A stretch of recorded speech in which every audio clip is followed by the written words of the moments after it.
जय श्री राधे।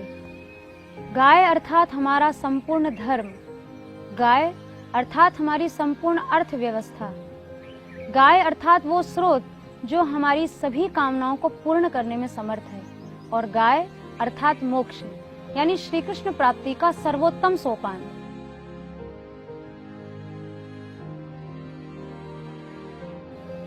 हमें हमारे जन्म से अंतिम संस्कार तक गव्य, मरने के बाद पितृश्वरों को कव्य और देवताओं को हव्य प्रदान करके संपूर्ण विश्व और ब्रह्मांड का पोषण करने वाली है गौ माता।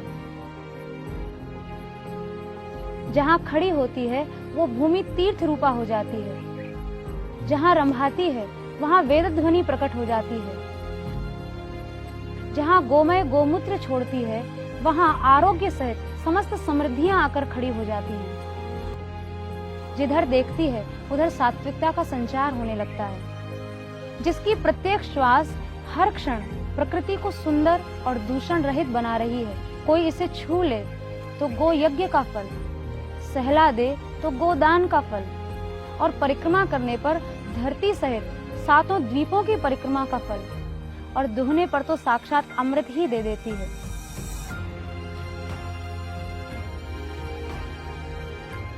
सच तो ये है कि गाय और गोविंद एक ही हैं। अंतर इतना ही है कि गोविंद के रूप में गोविंद दुर्लभ है, किंतु गाय के रूप में गोविंद अत्यंत सुलभ है। क्या आपने कभी भगवान को देखा है? यदि नहीं तो देख लीजिए इस चलते फिरते भगवान को, जो आज दुर्भाग्य से आपके घरों के आगे कूड़ों के ढेर पर खड़ा है।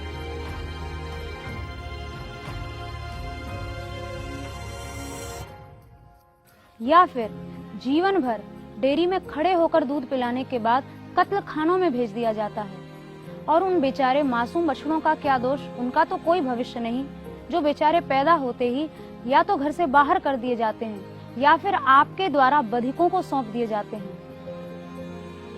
गोवध का ऐसा नग्न नृत्य तो औरंगजेब, तैमूर लंग और अंग्रेजों के शासन काल में भी नहीं हुआ था, जो आज स्वतंत्र भारत में हमारे अपने ही द्वारा हो रहा है।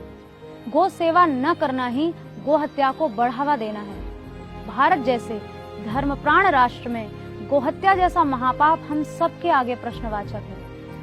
आखिर कब तक हम अपने भक्ति, ज्ञान, वैराग्य अथवा धर्म निरपेक्षता की आड़ में गौवध से कलंकित मुंह को छिपाते रहेंगे?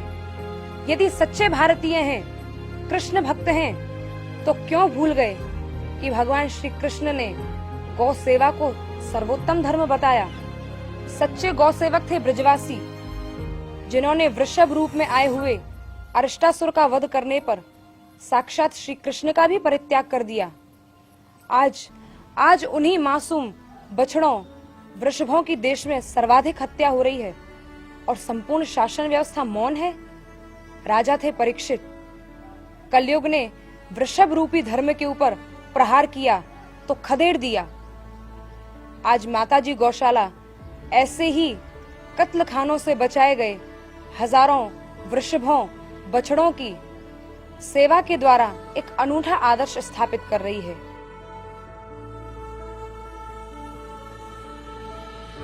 आज आवश्यकता है समाज के सभी वर्गों को आगे आने की। जिस राष्ट्र की धरती ने चक्रवर्ती सम्राट दिलीप से लेकर शिवाजी, महाराणा प्रताप, गुरु गोविंद सिंह, राजा रणजीत सिंह, मंगल पांडे आदि अपने प्राणों को न्यौछावर कर देने वाले परम गोभक्तों को जन्म दिया, वही खुमारी आज भी इस धरती में है। लोगों में श्रद्धा है, आस्था है और सामर्थ्य भी है, परंतु दुर्भाग्य से सक्रियता नहीं है। वे लोग चाहते तो हैं गोरक्षा हो, परंतु उसके प्रति तत्परता नहीं है। हमें अपने में सक्रियता पैदा करनी होगी। यदि हम सक्रिय हैं तो स्वयं में एक संगठन है। गोरक्षा के बिंदु को लेकर यदि हम चिंतित हैं, गंभीर हैं, तो आइए फिर से आज हम इस महान कार्य के प्रति सक्रिय होकर लगें। आज हमारी थोड़ी सी सक्रियता बिना किसी मेहनत के बहुत ही सहज सभी गौशालाओं को आर्थिक संकट से मुक्त कर सकती है। इसके लिए आवश्यक है व्यक्ति मात्र का गौ सेवा से संबंध स्थापित होना। परम पूज्य श्री रमेश बाबाजी महाराज के द्वारा सन 2007 में श्री माताजी गौशाला की स्थापना हुई। यह एक ऐसी विशालतम गौशाला है जहां निष्काम भाव से बिना किसी लोभ के हजारों की संख्या में एक्सीडेंटल, बेसहारा, बीमार, बूढ़े और कत्ल खानों से बचाए गए गौवंश के चिकित्सा के लिए विश्व का लार्जेस्ट और एडवांस्ड काउ हॉस्पिटल का निर्माण किया गया है। और सिर्फ यही नहीं, गोमय और गोमूत्र से निर्मित उत्पाद, गोबर गैस प्लांट से विद्युत उत्पाद आदि ऐसे कई प्रकल्प गौशाला में चल रहे हैं जिन्हें हम भविष्य में बड़े रूप में देख पाएंगे और लोगों को बता सकेंगे कि गाय भार नहीं बल्कि अपने सहित आपके संपूर्ण परिवार का पोषण करने वाला प्राणी है। इन्हीं गौ सेवा के आदर्शों से प्रभावित होकर भारत सरकार ने परम पूज्य श्री रमेश बाबाजी महाराज को स्वयं आकर पद्मश्री से सम्मानित किया। आइए हम भी इन आदर्शों को देखते हुए गौ सेवा के लिए संकल्पित हों। विचार करें, आप इस सेवा में अपनी क्या सहभागिता निभा सकते हैं। सेवा 3 प्रकार से होने वाली क्रिया का नाम है: शारीरिक, आर्थिक, मानसिक। आप अपने घरों में गाय रखकर अथवा गौशाला में श्रमदान करके शारीरिक गौ सेवा करें। यदि यह संभव न हो तो आप गौशालाओं में अपने सामर्थ्य के अनुसार 1 या इससे अधिक गायों की सेवा राशि देकर आर्थिक रूप से गौ सेवा करें। और एकमात्र गौरक्षा ही हमारे चिंतन का विषय बन जाए, इस प्रकार मानसिक गौ सेवा करें। इससे भी अधिक श्रेष्ठ होगा कि आप गौ सेवा के ऐसे प्रेरणा स्रोत बने कि आपसे प्रेरित होकर इस गौग्रास योजना में अधिकाधिक लोग गौ सेवा के लिए संकल्पित हों। ये शास्त्र एवं संत महापुरुष हमें दिन रात प्रेरित ही तो कर रहे हैं। स्वयं को असमर्थ मत समझिए।